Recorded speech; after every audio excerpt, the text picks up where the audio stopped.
माणसं मारण्याची यंत्र कसाब सारखी याची निर्माण करणारी फॅक्टरी पाकिस्तानमध्ये, म्हणून एक कसाब संपून चालणार नाही. ही फॅक्टरी संपवण्याकरता आपल्याला संयुक्तरित्या प्रयत्न केले पाहिजे. कसाबला पाहिल्यानंतर मी मारलं असतं, त्याला वकील नसतो तर निश्चित माझी ज्वलंत प्रतिक्रिया हीच झाली असती. आम्ही पूर्वी 10-10 तास तालमी करायचो, आता 3 तासासाठी करतात, शूटिंगला जातात, परत अर्धा तास 1 तासासाठी येतात. अशा तालमी होत नाही. अशाने नाटक बसत नाही. ते बसतं एरवी सुद्धा.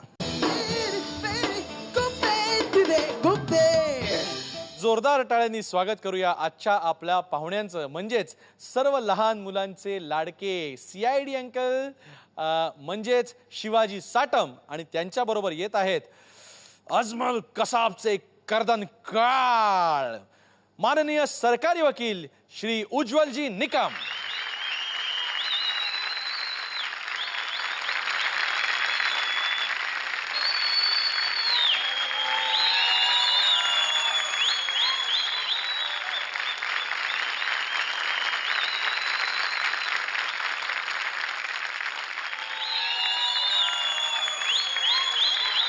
फेअर अँड लवली खुपते तिथे गुप्तेमध्ये तुम्हा दोघांचं खूप खूप स्वागत.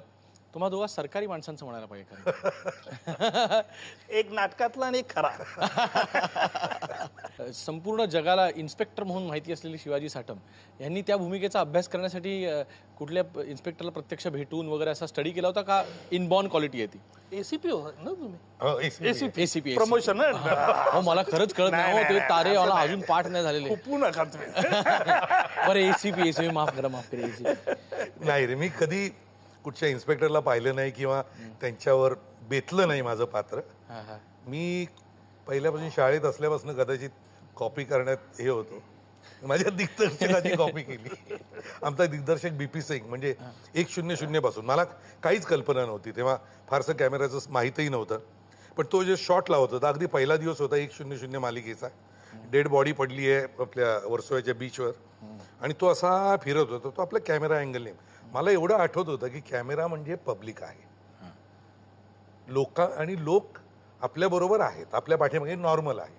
म्हणून मी तो ज्या पद्धतीने हे करत होतो त्या पद्धतीने मी फिरत होतो, बसत होतो, हे करत होतो. बाकी मग चेहऱ्यावर हावभाव आणले. पण त्या ऍक्टरचं कसब आहे, कसाबच येते आज तोंडात हे आल्यापासून. सॉरी बोला. सोपं होतं, म्हणजे फार कठीण नाही गेलं मला. पण मग त्याच्यानंतर प्रत्यक्ष इन्स्पेक्टर्स भेटले असतील ना बऱ्याच वेळा? खूप भेटतात ना, नाही कशाला, अगदी आणि प्रेमाने भेटतात. तर चांगली एक इमेज तर प्रोजेक्ट होते. पण खरोखर असं असतं तर किती छान असतं की 1 तासात केस सॉल्व्ह झाली. पण आहे, गंमत आहे आणि पीपलला भेटतो. नाही, तुम्ही इतक्या चांगल्या केसेस, म्हणजे खरं तर सांगायचं तर अगदी खरं तर वकिलाच्या प्रोफेशनला ग्लॅमर कोणी दिलं असेल तर उज्ज्वल निकम या नावाने. असं म्हणतात की शहाण्या माणसांनी कोर्टाची पायरी कधी चढू नये, पण वकील दररोज चढतात कारण ते महाशहाणे असतात. पण आम्हाला जे पिक्चर मधनं दिसतात ते वकील जे असतात ते तसेच असतात का खरंच? म्हणजे तुम्ही पण तसंच ऍक्टिंग करता का? न्यायालयामध्ये काही वेळेला खरोखर, म्हणजे आता शिवाजी आहे, तुम्ही गाणं गातात, आवाजात जो असतो ना, लयबद्धता, चढ उतार, कारण समोर बसलेला न्यायाधीश देखील काही वेळेला एकाच तार स्वरात जर बोलायला लागलं त्यालाही कंटाळा येते, जांभा येते. तोही मनुष्य स्वभाव असतो. त्यामुळे काही डेलिबरेटली बॉडी लँग्वेज, म्हणजे बॉडी लँग्वेज म्हणजे संपूर्ण नाचता येत नाही, परंतु हातांचे आविर्भाव, डोळ्यांचे उघडझेप, आवाजातली तीव्रता कमी जास्त, सगळे प्रकार करावे लागतात. हा, ते एक देखील तसं रंगमंचच असतं ना. शिवाजी, लहान मुलांचे तुम्ही म्हणजे देव आहात. कसं वाटतं हे असं मुलांचं प्रेम? खूप आनंद होतो. म्हणजे कधी कधी भरून येतं जेव्हा एखादं लहान मुली येतं. कित्येक मुलं काय काय घेऊन येतात रे, चॉकलेट तर आणतातच, पण असं एखादं लहान मुलं येऊन असं पायाला असं गच्च करून असं CID अंकल, ACP अंकल असं बोलल्यावर अगदी उचंबळून आल्यावर. लहान मुलांपुरतच मर्यादित पायालाच नाही पुढे. मी विचारलं आणि आय डोंट नो, म्हणजे इथे मी सांगण्यासारखं आहे, म्हणजे आनंद तो होतोच लहान मुलांचा. त्यांच्या इतकं निर्मळ प्रेम कुणाकडूनही मिळत नाही. पण अगदी रिसेंटली, म्हणजे स्वप्नात सुद्धा माहीत नव्हतं असं, लता दीदी तर संक्रांतीच्या दिवशी त्यांच्या घरी जायचा योग आला. मी लाडू घेऊन गेलो त्यांच्यासाठी. म्हणाले मी सुद्धा तुमच्यासाठी लाडू ठेवलेत. आणि परत पोहे खाल्ले, गप्पा मारले 2 तास, आणि इंटरव्ह्यूचा एक भाग होता तो पण मी केला. So I was on top of the world. आजही तसंच आहे मी. उज्ज्वलजी, तुम्ही आज ती केस फाईट करताय कसाबच्या विरुद्ध. आम्ही सगळ्यांचा तुम्ही आदर्श आहात त्या. पण तुम्ही जर का वकील नसता तर कसाबला पहिल्यांदा बघितल्यानंतर तुम्ही काय केलं असतं? कसाबला पाहिल्यानंतर मी मारलं असतं त्याला. हो ना. वकील नसतो वकील तर निश्चित माझी ज्वलंत प्रतिक्रिया हीच झाली असती. हो ना. नक्कीच.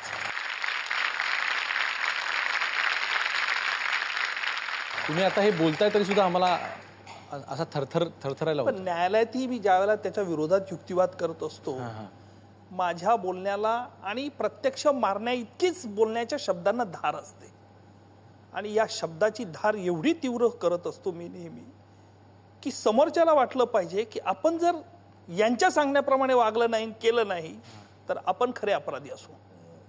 ही भावना निर्माण करावी लागते. गुन्हेगार कसा आहे तो गुन्हेगार तुम्हाला घाबरतो की नाही. तर अबू सालेम असेल किंवा आणखी अनेक गँगस्टर्स असतील यांना तुम्ही बघितल्यावर ओळखलं पाहिजे आणि त्यांनी तुमच्याकडे बघितलं तुमच्या डोळ्यातलं तेज पाहिलं त्यांनी घाबरलं पाहिजे. ज्या वेळेला 26/11 झाला आणि त्याच्यानंतर ज्यावेळेला तो कसाब समोर पहिल्यांदा आला तेव्हा तुमची रिॲक्शन काय होती? तुम्ही काय केलं त्याला? त्यावेळेला काय बोललात पहिल्यांदा तुम्ही? कसाबशी मी अनेक वेळा बोललो न्यायालयामध्ये. त्याला प्रत्येक वेळेला जाणून घेण्याचा प्रयत्न केला की ह्या मुलाने असं का केलं, हा कितपत खरं सांगतो आहे, काय सांगतो आहे. मी त्याच्याकडे बघून हसत असे. मला तो काय रिस्पॉन्स देतो हे बघत असे. काही वेळा तो हसायचा, काही वेळेला चिडायचा न्यायालयामध्ये. मी हसण्यामागे मला हे बघायचं होतं तो हसतोय का, रिस्पॉन्स देतोय का. आणि त्याच्या इतका मी आजपर्यंत माफ करा की आपल्या रंगभूमीवरची कलाकारांना तो हरवून टाकेल एवढा नाटकी तो आहे. इतका म्हणजे चेहऱ्यावरचे आविर्भाव. त्याला मराठी यायला लागलं, मराठी बोलायला लागला. हो, मला विचार काय कसं काय निकम साहेब ठीक आहे. त्याची एक आकलन शक्ती, त्याचा एक मनामध्ये त्याने केलेला निर्धार, तो काहीतरीच एका वेगळ्या विचाराने हे पछाडलेले होते. आणि केलेल्या कामाचा त्याला पश्चाताप कुठेही नव्हता. फक्त एका ठिकाणी मला तो थोडासा संवेदनशील झालेला वाटला. मी बघत होतो त्याला ज्यावेळेला तो कोर्टात जबाब देत होता. न्यायाधीशाने त्याला प्रश्न विचारले त्यावेळेला मी त्याच्या शेजारी असा बसलो. त्याला म्हटलं अरे हरामी कितना झूठा कह रहा है, तेरी माँ क्या कहती होगी. त्यावेळेस थोडासा तो कुठेतरी त्याच्या डोळ्यामध्ये पाणावलेले मला दिसले. लगेच तो बाजूला झाला. दुसऱ्या दिवशी येताना कानात कापसाचे बोळे घालून आला. हो, न्यायाधीशाने विचारलं की कापसाचे बोळे का घातलेस तू, काय झालं तुझ्या कानाला.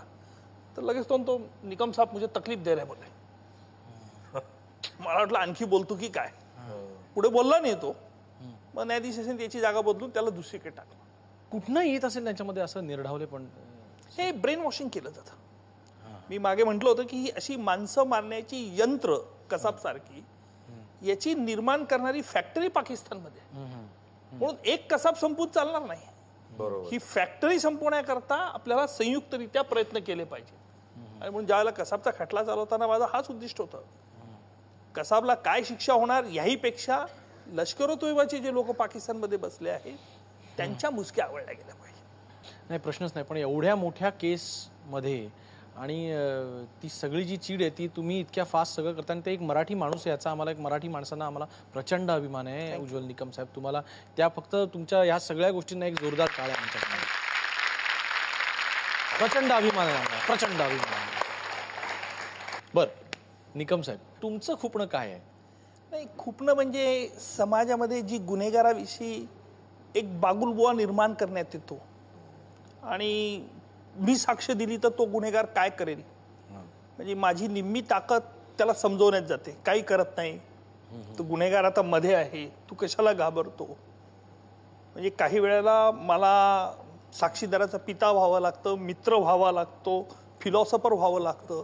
खूप तर इथे की एखादा गुन्हा घडत असताना ते गुन्हा लोक थांबवू शकतात, समोर बघत असतात, पण आपलं काय नाही, त्याला मारू देतात लोक, रस्त्याने आपलं चालायला लागतात. ही सर्वसामान्य जनतेमध्ये जी भावना आहे या भावनेविषयी मला मोठं खुपतं. कारकिर्दीमध्ये खुपलेल्या गोष्टी म्हणजे कारकिर्दीमध्ये मी मोठ्या प्रयत्नाने जीव तोडून फाशीची शिक्षा मिळवतो, हे अंमलातच आणली जात नाही लवकर. दयेचा अर्ज प्रलंबित राहतो. 2000 साली पुण्याच्या राठी हत्याकांडाचा जवळजवळ 8 स्त्रियांना त्यांनी मारलं. गर्भवती स्त्रीच्या पोटात चाकू खुपसला, लहान लहान मुलाचे गळे कापून काढले. त्या नराधमांना मी फाशीची शिक्षा मिळवली पुणे न्यायालयाकडनं, हायकोर्टाने कायम केली, सर्वोच्च न्यायालयाने 2000 साली कायम केली, त्यातल्या आरोपींनी दयेचा अर्ज केला, अजूनही तो प्रलंबित आहे.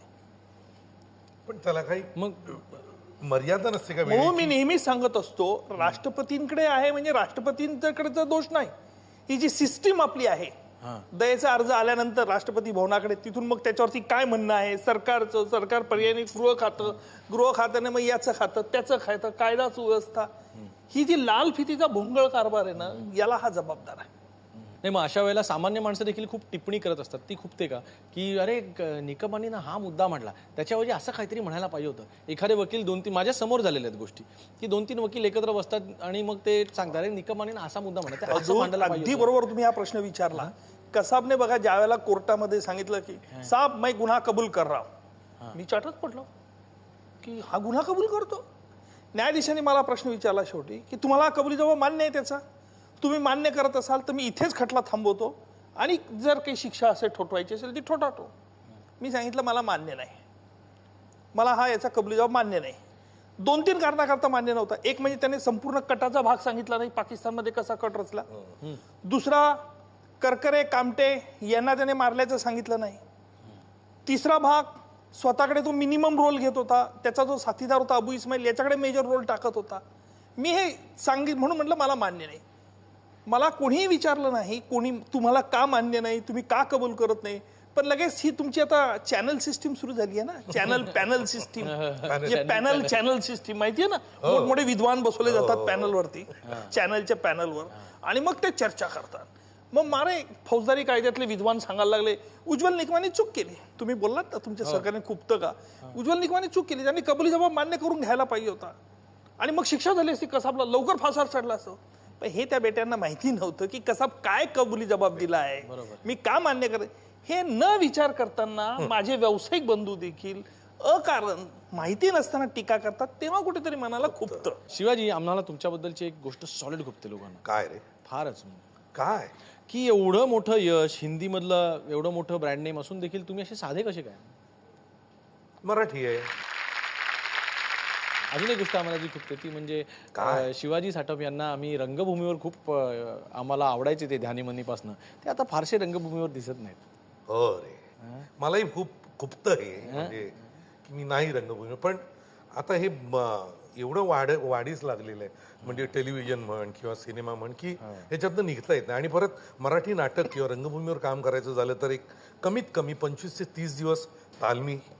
आत्ताची मुलं तुला माहिती आहेत का, आम्ही पूर्वी 10-10 तास तालमी करायचो, आता 3 तासासाठी करतात, शूटिंगला जातात, मग परत अर्धा तास 1 तासासाठी येतात. अशा तालमी होत नाही, अशाने नाटक बसत नाही. ते बसतं एरवी सुद्धा, म्हणजे केवळ नाटक करायचं आणि सिरियसली करायला लागतं. त्याच्यानंतर नाटक ते पर्टिक्युलर नाटक जगवण्यासाठी दौरे करायला पाहिजे, तर प्रोड्युसर जगेल. या सगळ्या गोष्टी म्हणजे त्या ह्याच्यातनं मी आलो आहे. त्याच्यामुळे आत्ताचा हा जो स्पीड आणि ज्या पद्धतीने वरवर सगळं होतं ना, ते नाही पटत. निकम साहेब, हे जळगावचं पाणी काय, म्हणजे उज्ज्वल निकम सारखी जबरदस्त व्यक्तिमत्व जे असतं ते देखील जबरदस्त हे जळगावचं, प्रतिभाताई पाटील माहेरच्या जळगावच्या, म्हणजे नक्की काय असतं, म्हणजे जळगावला काय आहे नक्की? जळगावला हायएस्ट टेम्परेचर जळगावला असतं महाराष्ट्रात, आणि थंडीचं देखील रेकॉर्ड ब्रेक जळगाव आणि अहमदनगर. म्हणजे अशा सगळ्या हवामानामध्ये जो ताऊन सुलाखून निघतो तो जळगावकर. पण मला एक सांगा की बऱ्याच देशांमध्ये फाशीची शिक्षाच नाही आहे आणि आपल्याही देशामध्ये फाशी, जिवंत मारण्याची शिक्षा नसावी, याबद्दल काही लोकांचे प्रयत्न चालू आहेत. तुम्हाला त्याबद्दल काय बोलावं? नाही, फाशीची शिक्षा असलीच पाहिजे, कारण ज्यांना फाशीची शिक्षा सुनावण्यात येते ही विकृती घेऊन आलेली माणसं, विकृत माणसं असतात.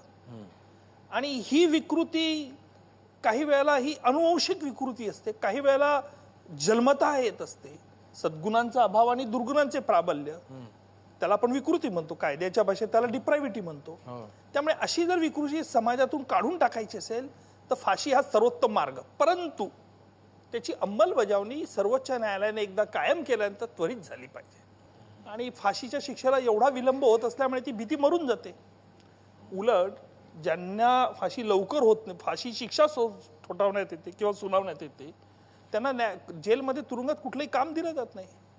म्हणजे इन्कम टॅक्स पेअरच्या पैशावरती हे माजलेले बोकड न काम करताना दोन्ही वेळचं खात असतात. तो आहेच ही एक मोठा- ग्राम्य शब्द वापरतो मी, पण नाईलाज आहे माझा. बरोबर. वकील म्हणून तुम्ही ज्यावेळेला एखादी फाशीची केस तुम्ही जिंकत असाल, म्हणजे एखादी केस जिंकून ज्यावेळेला एखाद्या व्यक्तीला, एका गुन्हेगाराला फाशीची शिक्षा होत असेल त्यावेळेला नक्कीच तुम्हाला अभिमान वाटत असेल, आम्हाला देखील तुमच्याबद्दल अभिमानच वाटतो. परंतु माणूस म्हणून त्यावेळेची नीप मोडली जाते की आपल्यामुळे आपण ज्यावेळेला म्हणतो आपण पायाखाली चुकून जर का एखाद्या मुंगी जरी मिली तरी आपण म्हणतो अरे बापरे देवा माफ कर मला, तर आपल्यामुळे अख्खा एक माणूस मारला जाणार आहे. ही गोष्ट कशी वाटते, कशी दोन गोष्टी. पहिली, नीप मोडणं म्हणजे हा हिंदी पिक्चरमध्ये दाखवला जाणारा प्रकार आहे. हो का? हा काही प्रत्यक्ष अशी नीप बीप काही मोडली जात नाही. हाय शपथ, हे नवीन आहे. हो मला सुद्धा हे अजिबात मोडली जात नाही. एका न्यायाधीशाने एका खटल्यामध्ये मी चालवत होता, म्हणे निकम म्हणे ती फाशीची शिक्षा ठोठावणार आहे, निकालाच्या अगोदरच सांगितलं त्यांनी, निकाल आर्ग्युमेंट झाला, ती नीप मोडावी लागते का म्हणे.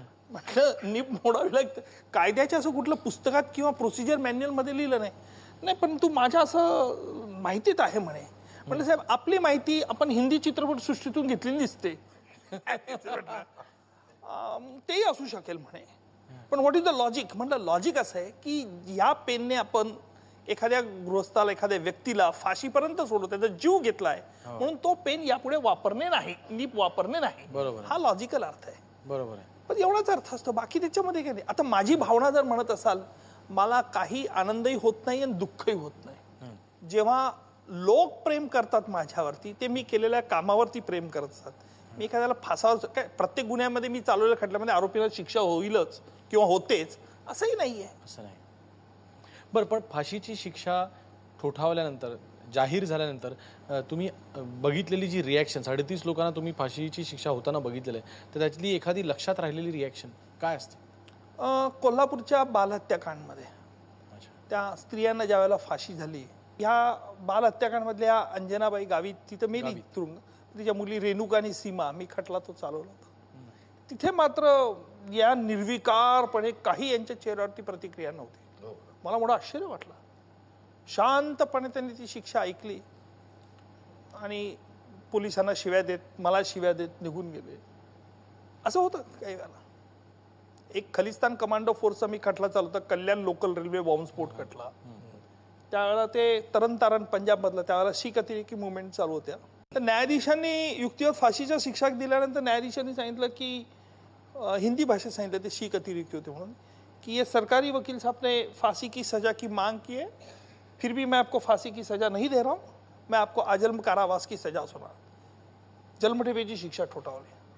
त्या आरोपींनी मला कोर्टातच पंजाबी भाषेत शिव्या द्यायला सुरुवात केली. मला काहीच कळत नव्हतं काय बोलतायत, परंतु आमचे सीआयडीचे लोक सर्व टेपिंग करत होते. काय होते मला नंतर सांगितलं की असं करू तसं करू, अशा त्या धमक्या शिव्या होत्या.